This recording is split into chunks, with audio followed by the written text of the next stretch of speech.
People, check out these amazing promotions that we have this week on the Beeline Entertainment, LLC.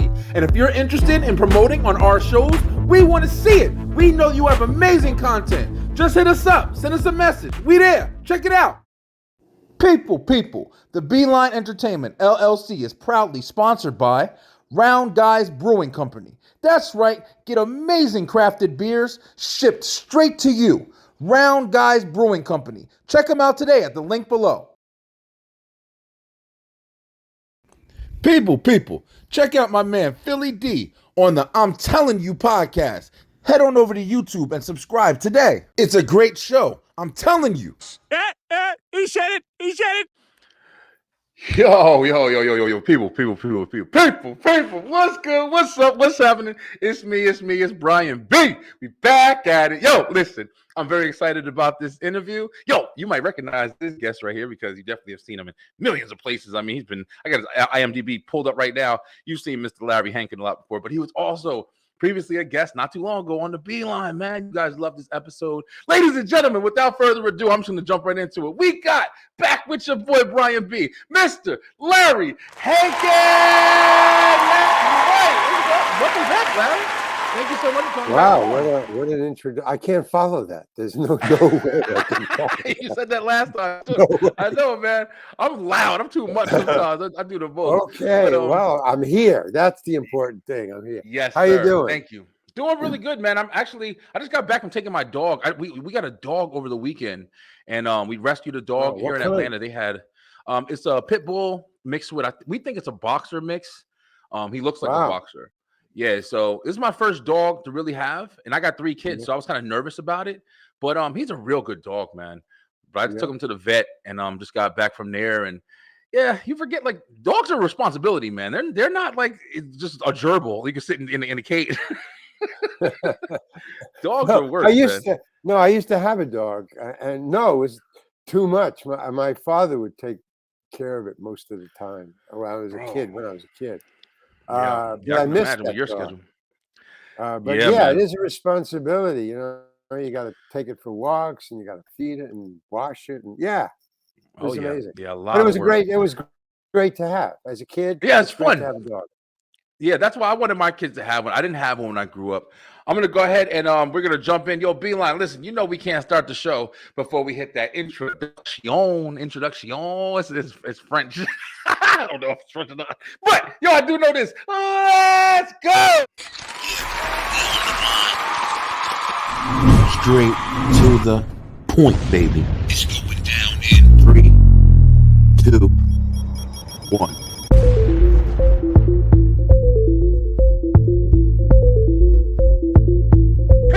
People, that's your boy! Brian B. Let's go. Back on the Beeline. I'm looking forward to it. I'm so excited. Is the influence you have. Again with strangers! You gotta be a clean baby's ass. Hold on real quick. Knows the hands of fate. People, it's your boy, Brian B. Welcome to the Beeline Web Show. Let's go. Thank you. Like that, Larry? How do you follow that? That's amazing. Thanks, man. I don't remember. And the thing, did you have that opening the last time I was here? I did, but I have a different. Yeah, I got a different setup now, so it's like I'm able to do a lot more. That's why I switched over to StreamYard because we were using Zoom previously, but StreamYard has so many more features. There's so much more interaction. I love StreamYard. I think it's great. Yeah, it's really cool. But enough about me. I don't care about me, right? I care about you, man. What's going on with you, Larry? How you doing, man? Well, nothing's going on. I'm trying to switch jobs. I'm trying to be a writer now, not too much of an actor. I mean, I'll do little things now, but I enjoy writing. I really do. So that's what I'm into. Yeah, man. So I mean, you've done. This book is coming out. So. Yeah. You've done so many movies. I mean, I guess it's time for you, right? Like, I mean, a TV. I've done as many movies as you have on the wall behind you, or whatever that is. Cobra Kai. I've done too many. I've done enough. Let me you've say done a that. lot, I've done man. enough. You've Yeah. done a lot, yeah. Much congratulations to you, of course, once again. But yeah, so I know, yeah, you definitely wanted to come back on, and we touched a little bit on the first time you were on about your book, but now your book it's released now, right? Is it out to the Well, it's public? about to be. They keep on telling me that. Oh no, it's going to come out at the end of February, beginning of March. So that's kind of near. Yeah, So, but I haven't had an official. That's just like the scuttlebutt. But I haven't got had it. an official. I tell you what, the official, um, the official happening that happens that lets me know it's official is when I get the final galleys. I'm learning Got you. book speak. So when I get the Yeah. final galleys, then I'll know that this is it. They're gonna publish whatever I send back. So I'm waiting Yeah, for the final galleys. They said they're gonna send it any day now. that's awesome. Yeah, I can't wait to read it. Well, Called I that. can't. Well, I just read it. It's really good. I just Yeah, read it. yeah. Yeah, I'm ready. I'm ready to read it. Yeah. Listen, I like, especially of your caliber, like you had so much, industry experience. Like, so I know that you like, are able to like speak about so much and the life that you had, the people that you met. I mean, the first time you were talking about, like, I found out on air that you did stand up. And I didn't even know that, man. I was always Oh watching your yeah, movies and yeah. stuff, Well, but I never knew. that's where my heart is. I'm a stand-up Yeah. comedian. But I love stand up, the man. money is good in Hollywood, but then it's not the same. I mean, the money is good and the people are okay. I mean, they're people, Yeah, but yeah, but uh, I personally never wanted to be an actor. I mean, I never dreamed about being an actor or thought yeah, that would how I just wanted to be a funny guy. That's all I wanted to be, just a funny yeah, guy. And yeah, I didn't know how to make a living doing, just being funny. How do you do that? yeah. And when I got to Greenwich Village, I started to watch stand-up comedians, and I said, "Oh, you can actually make money after a while. You can make Yeah. money at doing it." So that's what I did, and I just fell into Hollywood. I just they invited me in, and so I said, Yeah. okay, But That's the awesome part about about Hollywood and entertainment and stuff like this whole industry. Like you can accidentally be discovered. I mean, if you're putting yourself out there for the most part, because well, if you're out if you there, ain't doing yeah. shit, I mean, yeah, they're always looking for something new or the next something thing, yeah, man, different or whatever. And I was in the committee up in which was like Second City, improv, up in yeah, San Francisco. And the people in Hollywood would fly up to see the show, which was kind of nice. But that that's meant that awesome. we didn't have to audition. Nobody in the show ever had to Yeah, audition because that was our audition. That exactly. was Yeah, I was part gonna of the say like you show. guys are auditioning like every night at that point. That's Right. awesome. So it was really easy for us, though we didn't know it. I mean, Yeah, we didn't go to San Francisco to be in Hollywood. We just wanted to be in San Francisco. And they yeah, flew up, and then they started hiring us one after another. One of us would disappear. Where's Gary? Oh, he went to Hollywood. Where's blah blah blah Lee? She went to Hollywood. And finally, I went. I was the last. I was the last one to go. yeah. I was I gonna I ask. I wanted think. to. I didn't want to go. I wanted to hold out. I wanted to stay in San Francisco and improvise, and the money was just too much, Yeah, yeah. too The money good. talks, man. Money talks. Get it? Money talks. Money. Yeah, and and you know, it's true. Money talks, and bullshit walks is the way Oh it man. goes. But once once you get the money, and then you have to keep on getting the money because you're in a different. You just bought a bigger apartment, Yeah, you know, and so you got to get a better job. And it just one thing feeds into another, and then you're hooked. That's how they hook you.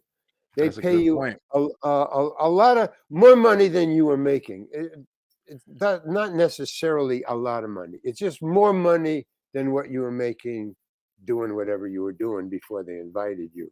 Yeah, So you go, wow, man, more money. So you go to more money, and so you get a better place right yeah. away. And Yep. now you're stuck. Now you have to, because you're getting more money, you'll get a better place, or your Yep. living becomes more expensive. You know, you start buying better stuff and better Yep. clothes, and you're hooked, man. And when I discovered that, it's like a trap, and it's hard to get out. You know, Yeah, and how do you get out and keep this apartment, or you know? that's a reason why, like, you know, I think see, I haven't been able to test my theory yet, but I think you're one of them type of people that's like, if I got a lot of money, I don't want the luxury, man. Like I'm not, I Yeah, want the well, that's a smart comfortableness. thing, but I I I would like to see you once you get the money and see if you See, can speak to that. I know. Yeah, Me too, talk man. big now. Me Yeah, too, big right? I talker. know. It's just I'm not. I've never been even with this, man. It's like even with this, I love doing this. I love talking. I love talking to you. I love talking to everybody. But it's like Yeah, it's so different. You know, the mentality that you get. I mean, it does change you. You get this level of, you know, comfort is the biggest thing for me. Like I don't want right, to worry about bills. I don't want to worry about my right, kids. I want everybody to be right, satisfied, to be good. But like you said, man, you do get taunted. You know that you have the ability to do that thing now. You can buy right. the big house, and it's crazy, man. It's just it is hard. It's a tightrope, but then you have to maintain it. So your life Exactly, does man. change. But Yeah, so man. okay, I so get the it. only thing that keeps you in there, and I've met these people who love the work, who want to be, who've always wanted to be actors. Yeah. I never had that. In other words, I wanted to be a funny person. Stand up was right in that ballpark, Yeah. so I could do that and make a lot of money or a little money, and it didn't matter because I was doing what I wanted to do. Like you're doing what you Exactly. want to do. You're doing what you Exactly. want to do, and then they say, well, here's a little more money. You know, just do it our way. I go, oh well, Yeah, okay, I'll man. do that for a while, and you can maintain it for a while. You can keep your whatever you know, you can keep your head level. You can keep your head straight for a little Yeah. while. You know, I'm making a lot of money. I'm putting it in the bank. My kids are okay. My wife is okay. Everything is doing fine. I'm okay. And then but you're starting to hang around with people who are going like, you know, Different and levels. Yeah, that's what man. it's the subtle things that you start to say, Mhm. well, I could, yeah, I could probably, you know, and then your significant other or your kids or somebody else start to say, well, yeah, why not? Let's get a house, you know, or what, you know. In other words, it doesn't all of a sudden it's not you, it's the surroundings, you Yeah. know. It's the Hey, surroundings. Yeah, yeah. how come you don't have a new car this year? I remember one time I was doing a show. This is when I first began, you know, I was very naive. And I was doing a show where there was a lot of regulars. You know, the regulars huddle up, you Mhm. know, right after the shot, you know, cut. And then all the regulars who know one another, they've been together for years, right? You know, two, Yeah. 3 years. They just go and talk to themselves, you know. So I decided to join that conversation. You know, it was in between shots, and all the regulars, there was about 4 regulars, you know, in a little group talking. So I Yeah. walked over and I just inserted myself in the group, you know, fine, you know, blah, blah, blah. And then what they were talking about, it's really funny. They were talking about they had all gotten some sort of new car or new, and if it wasn't a new car, then it was a new thing. I think it was a GPS. They were talking about the GPS. I bought a car with GPS already In it. installed in it, you know, on the dashboard. So Yeah. that was what and I said, oh yeah, yeah, I just got that too, which I just did, you know. But I went Yeah. to, you know, Best Buy and I just got one of those little things, you know, you plug in. You just you stick it on your windshield. Yeah. You Remember those yeah, days? plug Damn, in. you don't even got those no more. It's crazy. Well, I got one. I still got one. It works Oh, you still got one? fine, man. Shit, we use the Okay, phones so now, man. this was years and years ago when GPS was like a big deal. Yeah. You know, when Big it's thing. first. Yeah. Okay, so I said, yeah, I just got one. They said, oh, what kind of car do you have? Like they assumed that it came with the car. You know, it was in the Exactly. Yeah. dashboard. And I said, "Oh no, I just bought a little one, you know, and I just stuck it on the windshield and I plug it into my car." And that was the end of my addition to the conversation.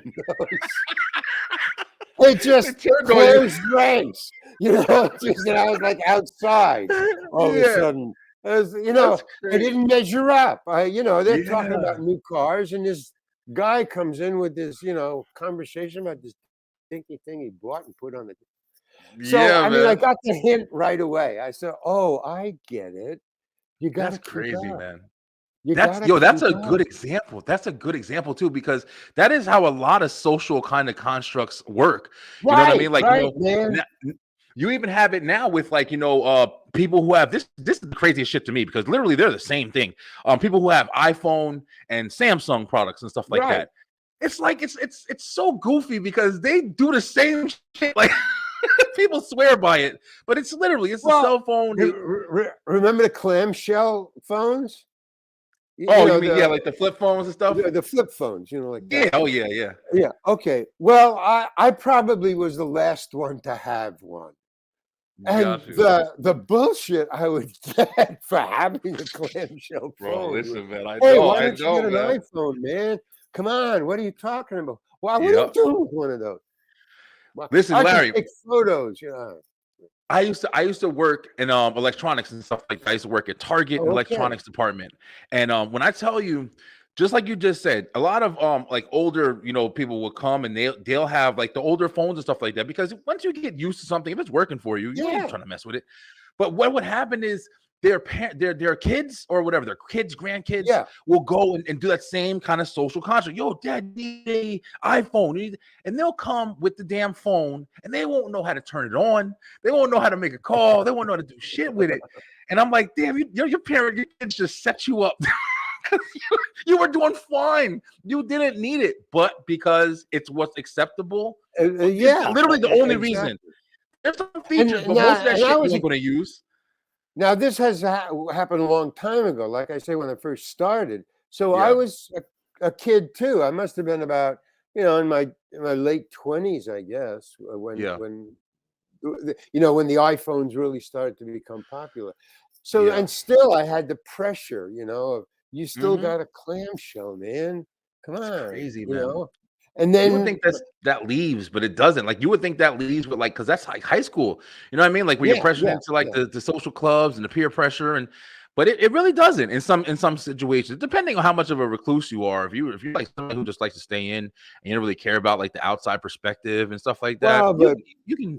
But in Hollywood, if you're an actor, I mean, that your job is community.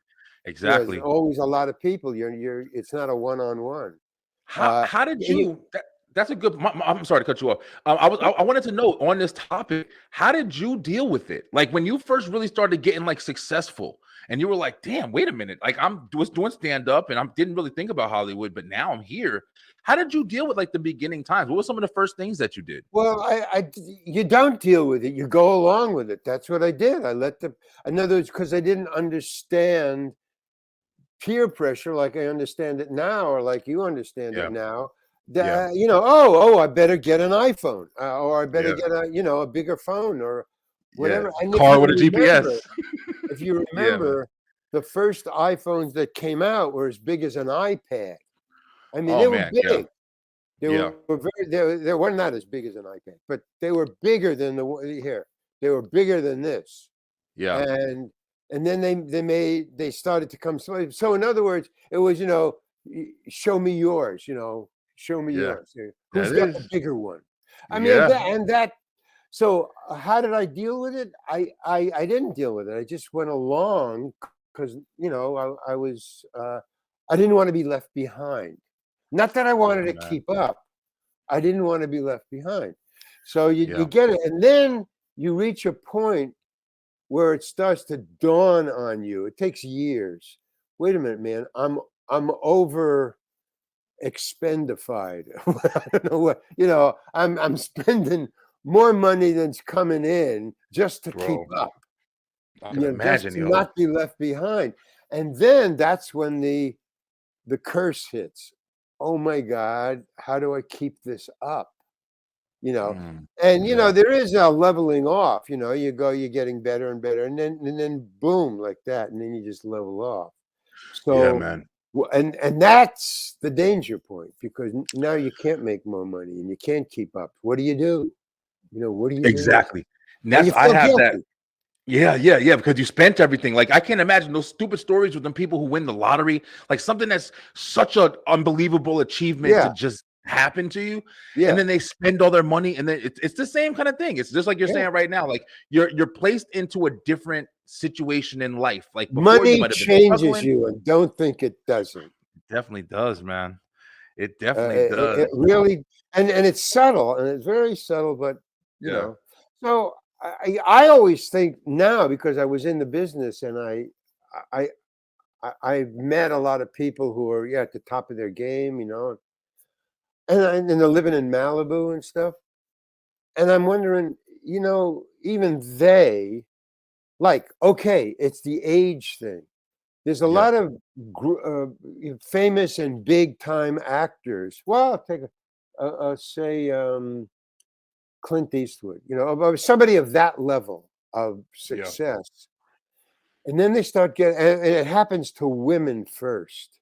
So that's the canary in the coal mine, that they start to get old, Yeah, and women. they You say start. women start to. Well, no, it You mean? happens to women first, because here's the way what I saw. Yeah. Okay, the first thing is, when you start to lose Hollywood movie money, you start to go down into television, and you become a television mom. That's the first Mm. sign for women, that they're, maybe one crease right here, maybe, Yeah. and Oh you're yeah. out. You're out. Yeah. So that was in the 80s. I would see a lot of the stars that I would go to movies with when I was a kid. Now they're sitcom moms, and Yeah. I thought, You. I never thought of it like that. Yeah, it really does oh trickle down yeah. like that. So that's Yeah. so that means, okay, they reached their level of, they can't spend anymore. I got to go down to make more. I got to go to TV, and that's Yeah. a no-no. Yeah. Oh, you're now a TV. And then the guys that started about in the 80s and the 70s. That started about when they were 35 to 40, women, Mm. and then men at 45 to 50 became sitcom dads. John Or Ritter. doing guest star pieces on episodes, where Yeah. you just come in for one episode. Oh, it's Clint Eastwood. He's in our show, and he's on Friends, Yeah, that's true, and man. that's a sure sign that, Yeah. You that know what's if crazy? With you saying that and kind of like making that acknowledgement right now, I'm trying to think of the people who didn't do that though. Like, you got they like, I don't. disappear. They Yeah, disappear. yeah. They just stop at And some they point. go Like into even Clint old age Eastwood. home, or they live with their, Yeah. kids, or they, you know, but that's the trap. And the thing that I started to see now, because I've become older, Yeah. which is, there's a difference between becoming old and becoming older. There's a big difference. When that happened, I started to see, oh, it's the age thing that you can't deal with. I mean, you Mm. get older. You can't Yeah. stop What that. happens? You can't do shit about it. They try. So, but when you become, the first time when they say, well, you're a little too old for that part. Yeah. Gotcha. Whoa. Yeah. Yeah, where'd that come from? Got to I hit didn't hard. I notice can't that. imagine.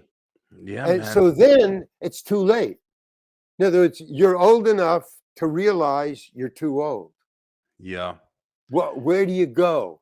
Well, you go to sitcoms. Maybe you even get your regular on a sitcom, or you become you have your own sitcom. You become a sitcom star. Yeah. So I mean, the declinations and how it really works, money wise in Hollywood, is something that kids who become an actor and love and want to become an actor, that's something that you have to think about. That, well, maybe that's in life. Maybe that's how just jobs go. I think life is a good point. I think Hollywood definitely is probably way more acknowledged, But life in general, man. One big thing I'm always saying, just to myself, like time doesn't wait for anybody, man. Like no matter how hard you're trying to do something, you have a lot of people who will, go to school for 20 years and sit there Yeah. and try to be something that they want to be, and that's no problem. But in that time period, what are you doing? Because it's not like you can just go to school and tell somebody, "Hey, I'm going to school, so pay for my house and everything I'm doing." Like time doesn't wait. So, like you're saying, as you're aging and you're getting these big roles and you're the hot, Baywatch girl, and then next time you look at it, you go to get that job again. They're like, "Oh, excuse me, we're looking for somebody who is a little bit younger or whatever." And then you're sitting there, moved down, like you said. It's very interesting because you see a lot of commercials, you see a lot of retired athletes, and there's a lot of different people. Like that's another good point, like that are taking your spot as well, because you do have like the wrestlers, the athletes, all these people who are actually moving into and transitioning into movies and TVs, like John Cena. Well, right, Rock, because they have their antennas up, Yeah. They can see a little ahead, and they go, "Yeah, I better get out of wrestling. I start a little acting now. Yeah, that'll carry me for a while." And then after, like a sports, okay, how many people are in the football league? Well, there's hundreds, right? Okay. Yep. How many are announcers now, broadcasters? No, a couple. Exactly. So in other words, all the rest are fighting or living with other people or doing different jobs or in real estate or whatever. Yeah. So, and you don't think about that until it's like I say it's too late. Now, for me, I can transition more easily because I was in Hollywood, because I can write a book about it.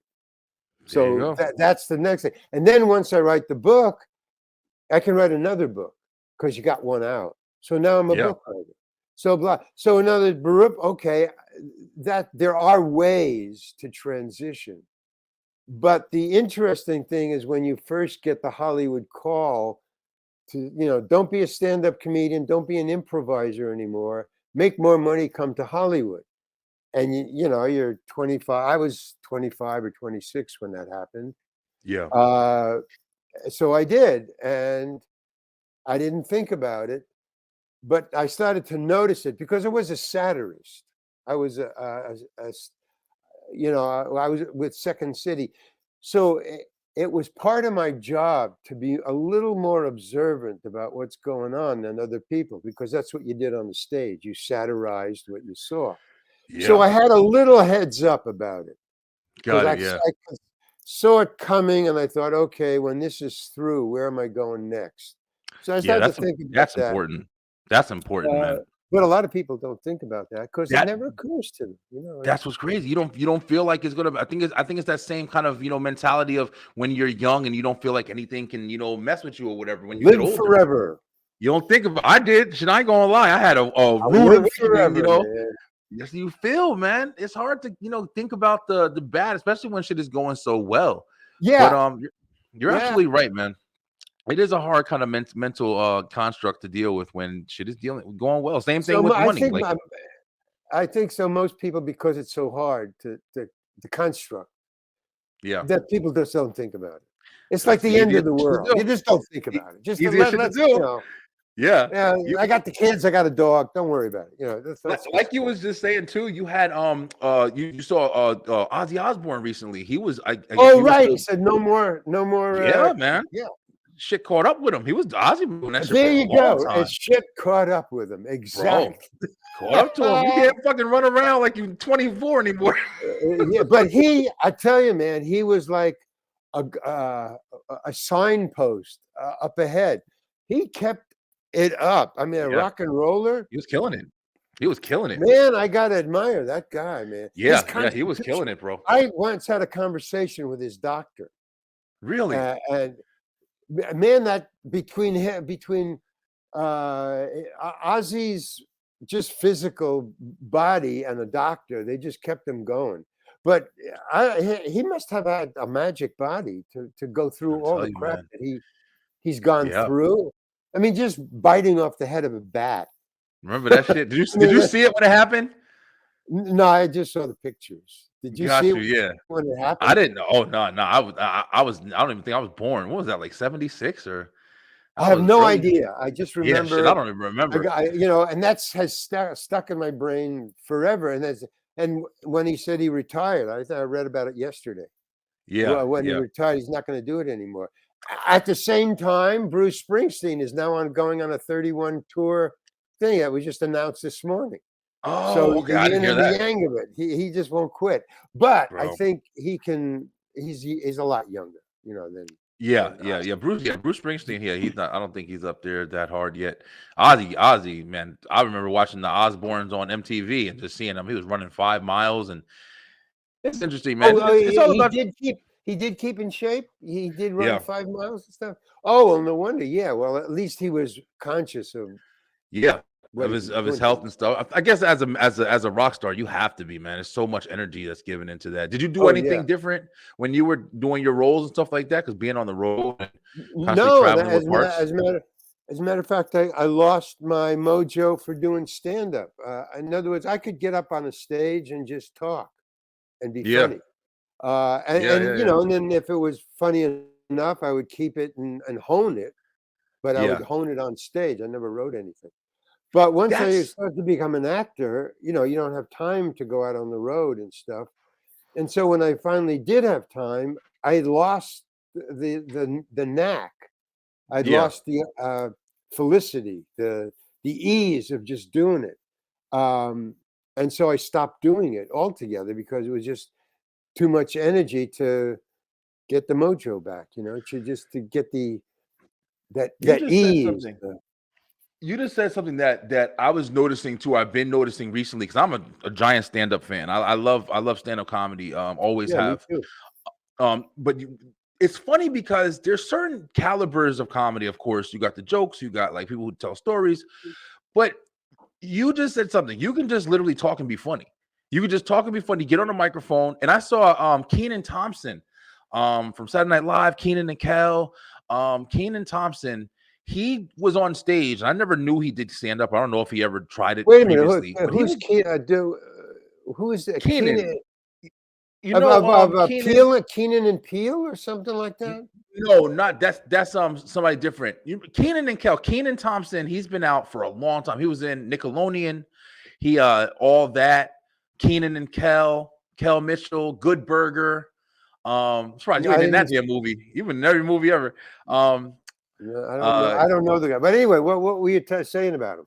Yeah, he was doing stand-up. And I saw him, he was like in a club, and he was literally just telling stories about his life. And I'm not gonna lie, it Yeah, even seemed like he was a little nervous, exactly. but the shit was funny. Like people was laughing. I Yeah, think a lot too because it was him, but it wasn't right. corny. Like if I was Yeah, sitting in the audience and watching that, I'd enjoy the shit. yeah, Joey yeah, yeah. Diaz does that a lot too.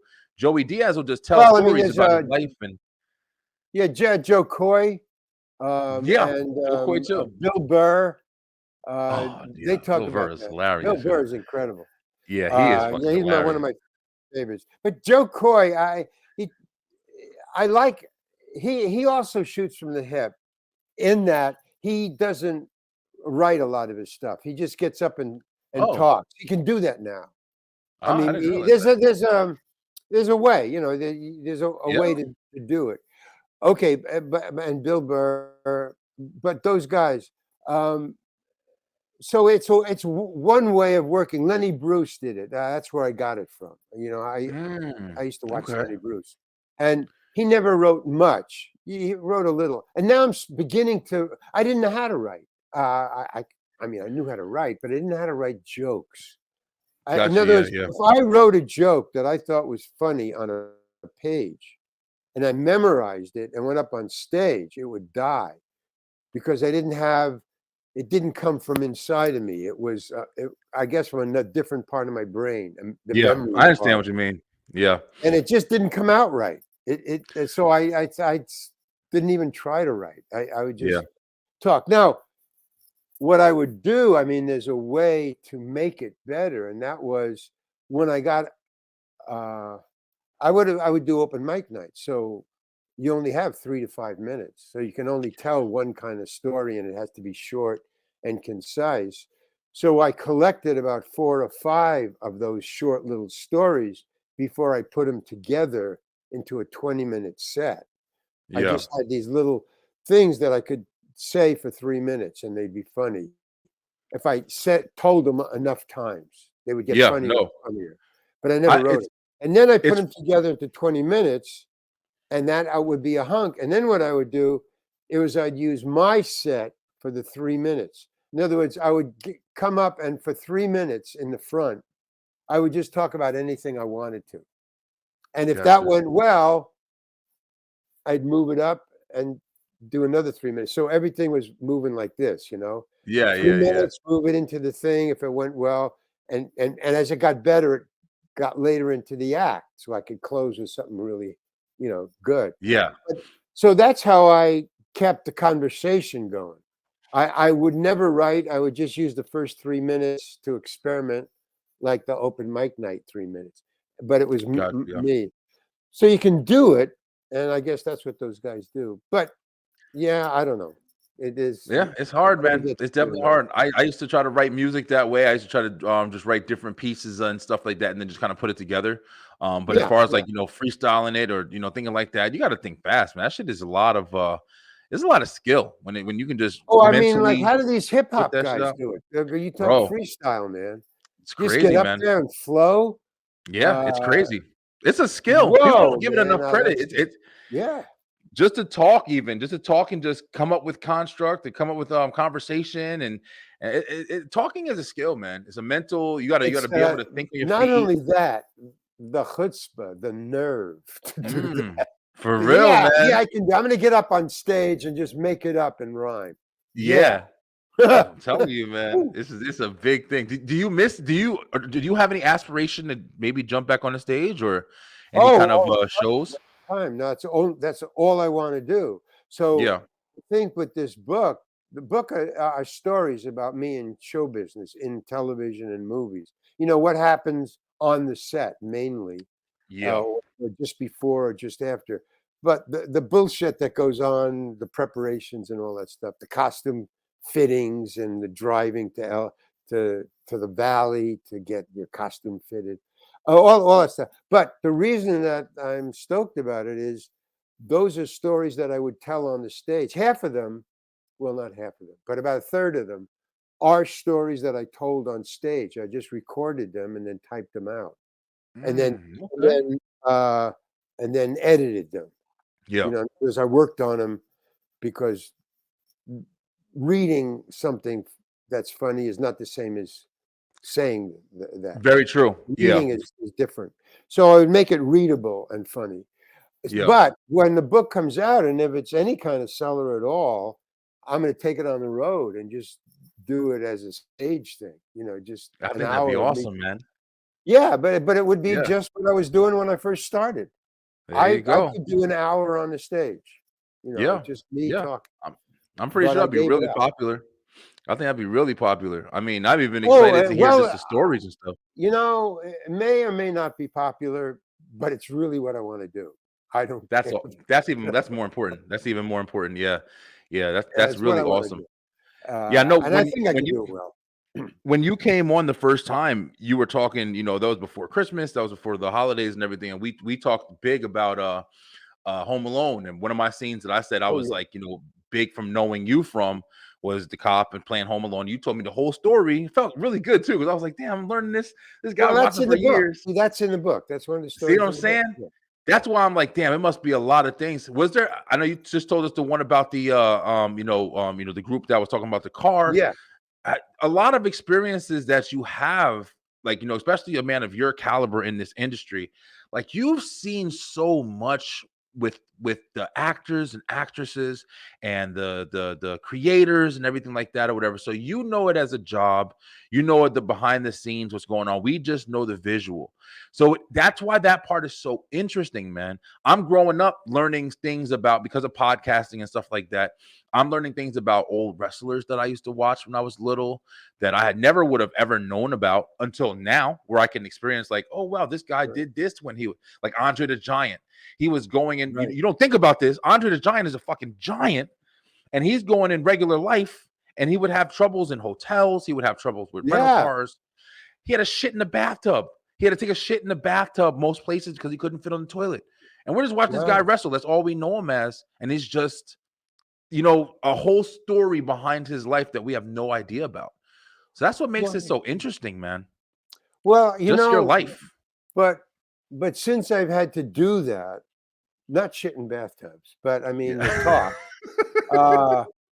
But since I've had to do that kind of work where you take pieces of your life and you bring it on the stage, what I learned is, and you say, well, I met all these interesting peoples and behind the scenes.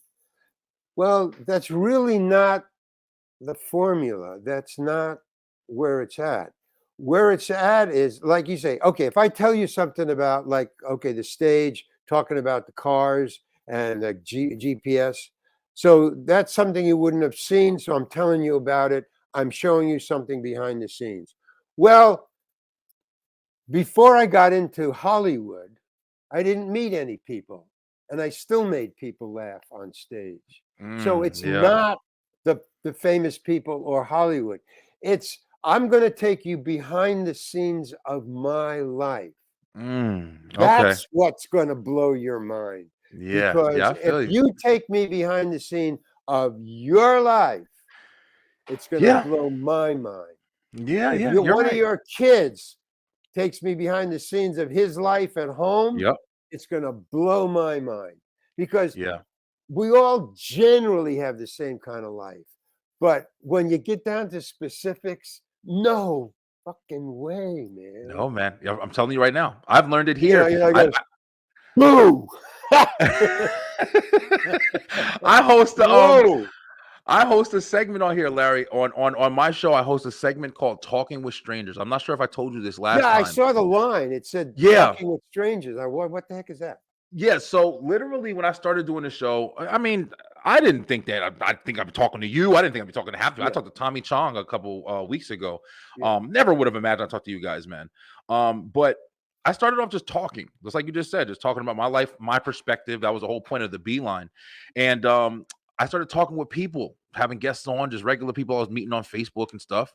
And I started realizing, like you're saying right now, people's lives, man, are fucking interesting. And there's a lot of times interesting, bro. It's crazy.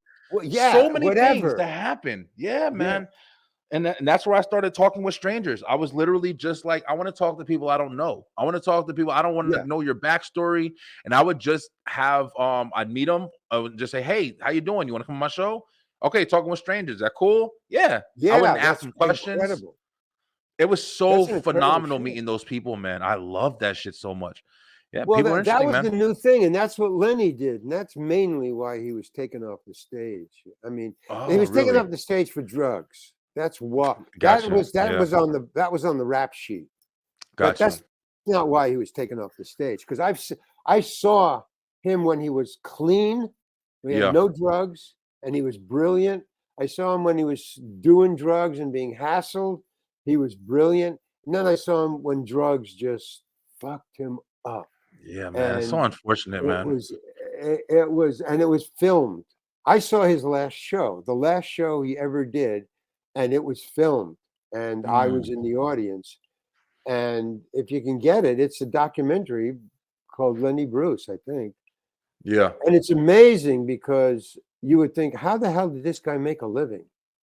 You know, and he was brilliant. But so I think that he just did drugs because drugs were available to anybody who's, if you're a teenager, you can get drugs. Yeah. For anywhere, especially back in the day. Yeah, I mean, it doesn't matter. So it was available. Yeah. It's not drugs. It's too much drugs. It's too, as my mother used to say, too much of anything is not a good thing. Go fuck you up. Yeah, man. Especially that, though. Especially that. But he was talking street. He was talking his life. He was talking his neighbors. And he was using street language. And that's what got, because I started to imitate him when he was brilliant and only doing a little drugs, and the cops were just starting to get into that and say, oh, we can get him off the stage with drugs, man. So they started to hassle him. Okay, so I started to talk like him. I didn't do drugs until very late in my career. I'm a late bloomer. So Gotcha. around that time, I was doing drug material because it was all around me. Yeah. But so I knew about it, but I wasn't doing it. But the Gotcha. cops were taking me off the stage, just like Lenny. I've had 20 cops pull me off the stage Oh, for just real? for talking street, just for saying fuck and dick and shit. Just for saying those 3 words, like George Carlin, the 7 George words Carlin, you yeah. say on television. Yeah, man. That's what I was doing, and that's what he was talking about. So that's why Lenny was taken off the stage, but they got him through drugs, and drugs got him. Yeah, I mean, that's and unfortunate, man. and when the cops were taking me off the stage, and I have it in the book, it's just a sentence, but I have, that time when cops were pulling me off the stage, and I wasn't doing drugs, but they were taking me off because of what I was talking about, drugs, and saying dirty words on the stage, and well, I mean that's all I can say about it, really. Yeah. So I started to Gotta stop read the book. doing it. Well, no, it's just that I had to stop doing it because I couldn't take the cops. I called my manager. I said, "Hey, man, cops are pulling me off the stage. I'm not doing any drugs. I'm just talking my day, you know." Yeah. And he said, "Well, Larry, that's what they do. That's part of your job now. Cops is part of your job. If you want to talk Yeah. street, then you join Second City. They own the theater. Cops can't get in there, so you're okay. They're doing Lenny stuff." And that was true because I did join Second City. That's what I did. And yeah, you could say anything on the stage because they own the theater and the cops had to stay out. So I wasn't doing anything different. Yeah. It's Just different that environment. I was in a theater. Gotcha. Yeah. That was all. But that's what got me out of literally the cops. But what I was saying about Lenny is when the cops were pulling me off the stage and I wasn't doing drugs, I was saying to myself, if this keeps up, these cops are driving me to do drugs. It occurred to me that the tension that they were causing, what can I say tonight? Is this a clean club? Or is this a university? I was taken up stage at Washington University, and as the cops were taking me off the stage, I hollered at the audience. I said, "You're college students, and I can't talk about my day. I thought you people liked drugs and sex and rock and roll." Taking me off the stage. Pull you off. I was cursing the audience. "You people are the people who I'm trying to talk to." Yeah.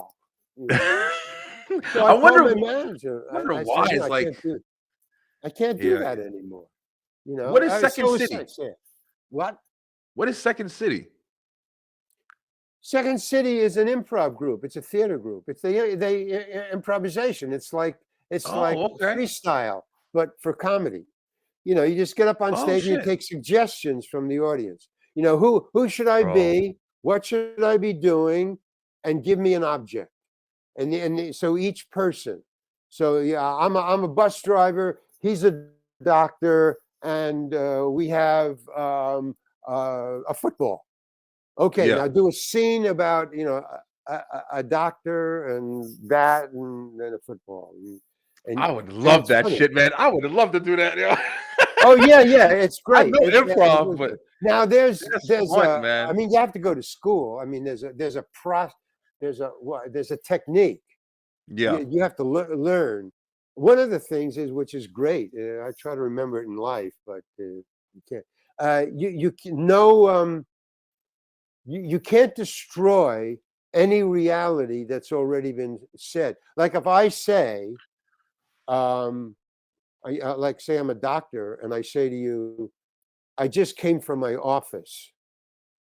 Okay, then that becomes a reality. You can't say I didn't come from my office. Can't change it. Yeah. Okay, now we have a place where I came from. Yeah. That happened on the stage. Okay, and That's so every awesome. time, so you can't. There's no denial. Is Gotcha. one of the rules. No, whatever somebody says, you can't say no. There's no no on stage. You have to either agree or take it somewhere, or deal with it, but you can't just, Okay, anyway, I'm not going to teach you. No, that's awesome though. Did you ever watch The Office with Yeah, Steve yeah. Carell? Well, okay. In The Office, yeah, he's a great improviser, by the way. Oh man, yo, But Steve Carell is great. Man. But he comes from Second City, Steve Carell. But Shit, there's okay. Larry David in Curb Your Enthusiasm. Oh yeah. That's improvised. What he does Gotcha, is, I didn't know because that. I auditioned for it, but I argued with him. I wouldn't get out of the audition. I wouldn't get out of the improv. And he Oh, didn't like okay. it. I kept on improvising, and he was lost. So what he does is he gives you a little piece of paper when you come to the audition, and it just says, "Oh, this was mine." He said, "I auditioned for Curb Your Enthusiasm." So he says, "Okay, Larry David. Larry is getting off the elevator, and you are getting on the elevator. You do that dance." Okay, that's all you know. So Okay. that dance is, when you try to get on the elevator and you're doing this. Yeah. Excuse me. No, Excuse excuse me. me. No. Sorry. Okay, so that's all. That was it. So I get on and there's no elevator. I mean, it's just an improv. You just say, okay, there's an elevator. Okay. Yeah. So, and there was a lot of people watching because he was a big star now, Larry David. It was held like in a classroom. I don't know where they got a classroom out over at Warner Brothers, but it was a classroom, and it was about 100 people there. Okay. So, which is not a usual audition. Audition, you just audition for the director and a casting agent, maybe somebody else, but that's it. So this was. Gotcha. So anyway, I get on this, and that's why he got mad, because it was in front of all these people. Yeah. So he goes. So he says, "Okay, you're standing here. I'm standing here," and he goes, "Okay, Larry's standing over there." And there's another guy who says, "Okay," and the elevator doors are opening, and they open, go. So he comes up, and we're going like this, and it's pretty funny, we're going like this. But I wouldn't let him get on the elevator. I can't, no matter what he did, and he would back off, I would back off. Then he would try again, and I would, because That's even funnier. Oh, it was hysterical. But he finally, then you could see, I saw, because his back was to the audience. They were watching me. Okay, got you. So he was doing this, but I could see in his eyes he was getting angry. Hey, it was like, hey, let me on. And I wouldn't do that. I just kept on doing it. I thought it was really funny. That shit is funny. It sounds funny to me. Yeah. And then finally he just went, okay, stop. That's it. Okay, enough. And he's just walking around. Enough. Okay. That's it. Thank you very much. And he wanted me out of there. He kept on doing this. Enough. Really? Enough. Oh man. You could have you could have made it. You could have made something out of it. Of course. It would have been funny if you would have improvised back. But no, he was embarrassed in front of all these people that I was making a fool out of him. That's what I was doing. You did a good job. Apparently. You improvised the hell of a scene. Yeah. So a friend of his who, Jeff Garland, the I know Jeff, the heavy guy. Yeah, he was a friend of mine, because we were both funny people, and so off camera, and so he came running up to me, and he grabbed me. Yeah, he came out of his seat. He was sitting up front, and he came up and he grabbed me, and he said, "Okay, that's it, Larry." And he started heading me towards the door. Get out. yeah. And he started, and he took me out, and he opened the door. He didn't shove me out, but he said, "Okay, I'll talk later. Goodbye." So I'm walking. To me, it was just another audition. I mean, I thought nothing of it. I didn't think I did anything wrong. I just thought, wow, Larry David is really weird. Enough. What the hell is that? So I'm just walking in my car, and then out of the door, about 10 seconds later, comes Jeff Garland. Boom! He gets bored, and then he comes running. Larry. And then I go, what? And he goes, what did you do, man? What did you? And he looked horrified, So he's holding his head. He's, what did you do, man? What did you do? I go, what do you mean? What did I do? I auditioned. Well, what are you talking about? And he said, no, you didn't audition. You were fighting with him. I said, no, I wasn't. He said, do the dance. I was doing the dance. What are you talking about? He said, no, you wouldn't let him on. You wouldn't let him on. Oh my God. And I said, hey man, I got to get to my car. I'm going somewhere. So I just turned back, and as he's walking back to the door, I could see him walking and going, oh, Jesus Christ. And he turned to me and he said, I suggested you. So now he was worried about his job, So in other words, what the hell is going on, man? Bro, that's what that fickleness. Fuck? I just auditioned, and he's crazy. You are thinking about getting fired. What's going on here? Isn't that crazy? That's how fast some shit can turn. It's not you, like you just said. You didn't even do anything. That's just how it's a fickle business. He just man. lost it. He lost That's it, and what everybody. sucks.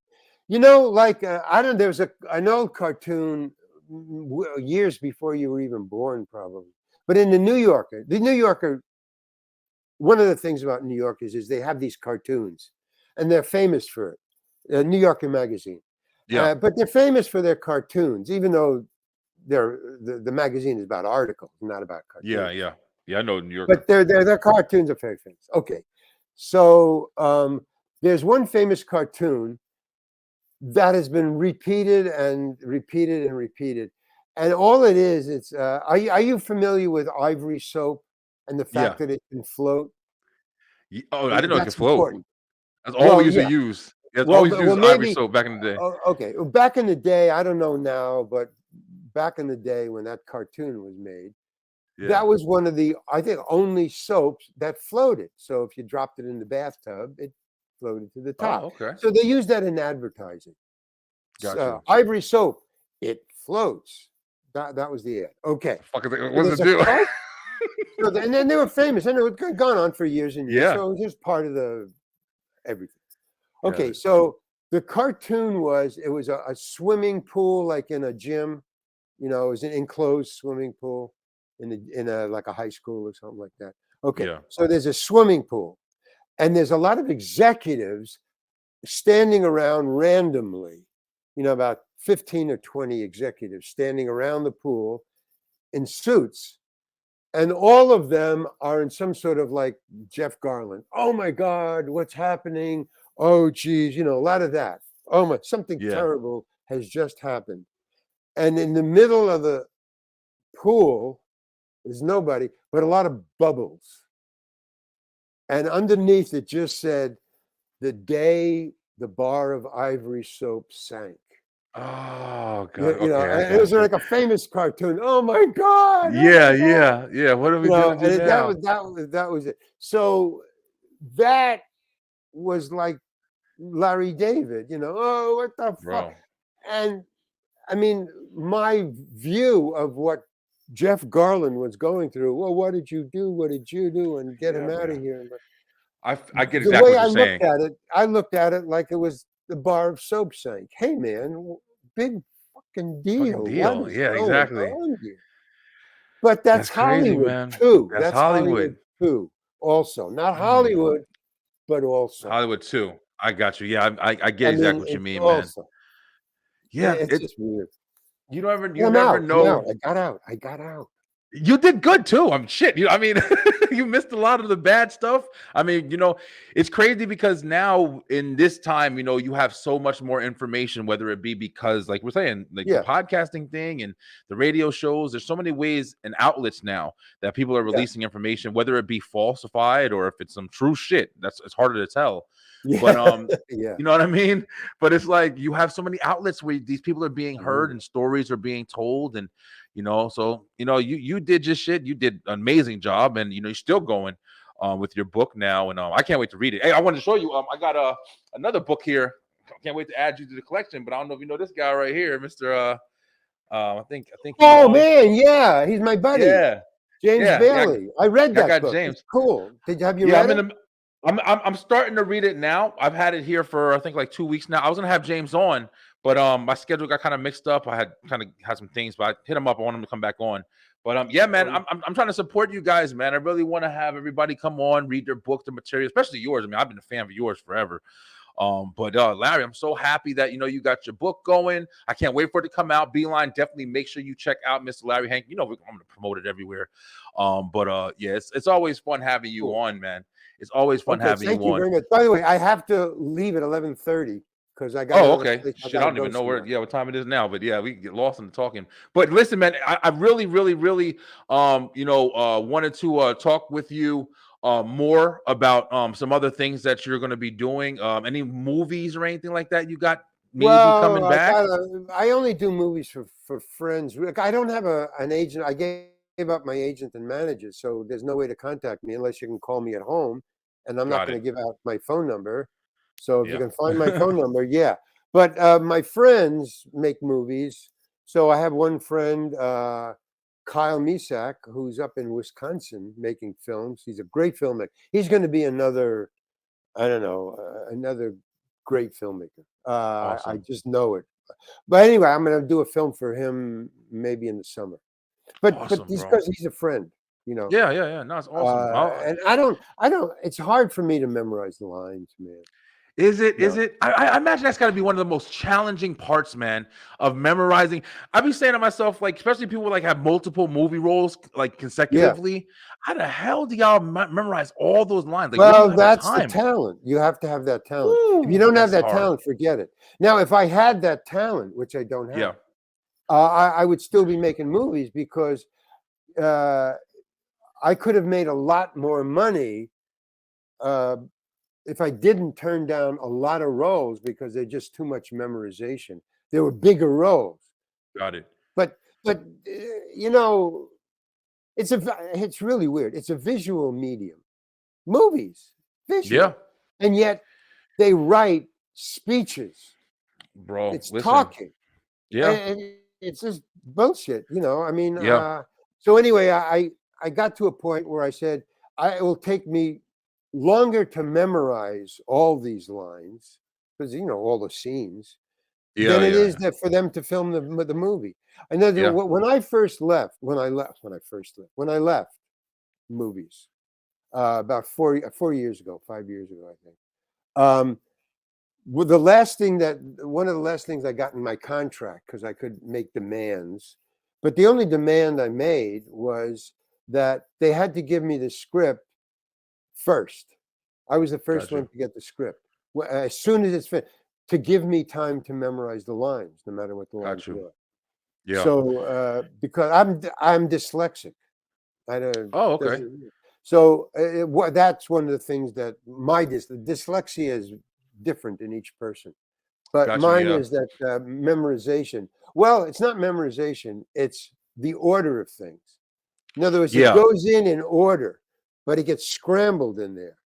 So getting it out, like I can memorize it at home. Yeah. And then when I putting get it back out, getting it back out. Gotcha. Too many takes. Yeah.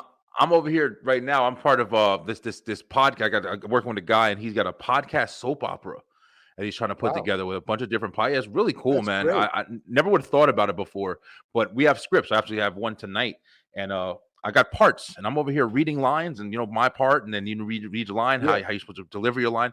Now, I've never really done stuff like that. I've always been more spontaneous. I do write, but I'm interested in it. But even just doing that is like giving me a whole respect for like all yourself and other people who have to memorize all these lines, man.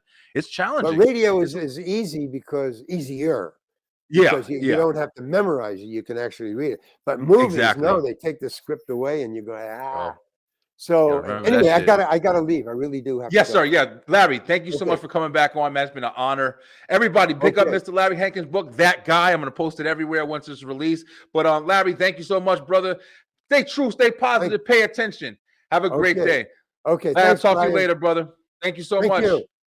People, check out these amazing promotions that we have this week on the Beeline Entertainment LLC. And if you're interested in promoting on our shows, we want to see it. We know you have amazing content. Just hit us up, send us a message. We there. Check it out.